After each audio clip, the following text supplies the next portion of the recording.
निगार आपा, सोच रही हूँ खाने में कबाब बना लेते हैं। नसू साहब को बहुत पसंद है। मैं खुद बना लेती, लेकिन मेरा मशवरा तो यह है कि काम करते वक्त मुंह कम और हाथ ज्यादा चलाओ। शायद तुम भूल चुकी हो कि तुम यहाँ पर क्या हो, तो इसलिए तुम हुक्म मत दो और काम करो।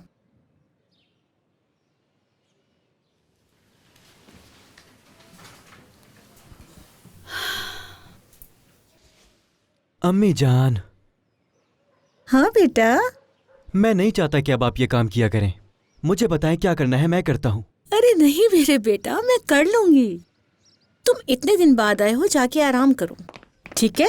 कल रात से तुम मुझसे भाग रही हो। सच बताओ क्या बात है, क्या छुपा रही हो मुझसे? उफ, अब मुझसे ज्यादा सब्र नहीं होता। अब तो जानीर भाई भी आ गए हैं। अब तो मैं और भी एक्साइटेड हूँ। एक शरारती के साथ रहना कितना मुश्किल है ना जानीर भाई। मेरा नहीं ख्याल आप कोई शरारत करती हो। बताओ अम्मी को क्या छुपाया है। तो अब बताओ मुझे।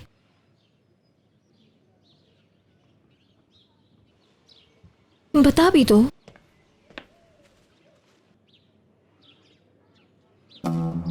गुल बेटा, ये क्या कर दिया तुमने? या अल्लाह, मुझे सब्र दे। लड़की, क्या कहा तुमने अपनी अम्मी से जो वो इतना परेशान हो गई? जानीर भाई, हम लोग सब मिलके पार्क चले, यानी नापी को भी लेके चलेंगे। नहीं, तुम्हारी यारी नापी अब बड़ी हो गई है। तुम्हें मैं ले चलता हूँ। अब मजा आएगा। हो चलो चलते हैं। बेटा, आज सर्दी बहुत है, बाहर जाने से पहले कुछ पहन लेना, ठीक है? इसीलिए इसको फौज में भेजा था ना, कि यहाँ रहकर कहीं यारीन के प्यार में ना पड़ जाए। लेकिन आज भी उसके दिल में प्यार की आग जल रही है और वो अब भी उससे सोचता है। बस अब चुप हो जाओ तुम, कोई सुन लेगा। अपने काम पे ध्यान दो, फजूल की बातें मत करो।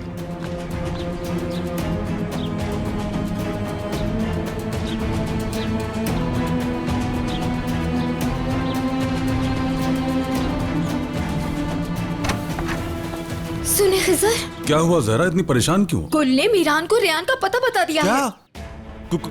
गुल मीरान से कहाँ मिली और कैसे उसने बता दिया? कल जब वो गायब हुई थी ना, तो वो वापसी पर रजा के साथ मीरान के पास गई थी और उसने सब कुछ मीरान को बता दिया।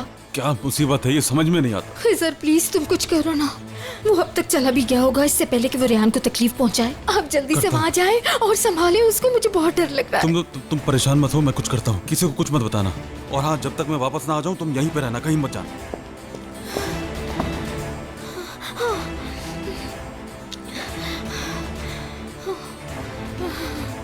उठाओ।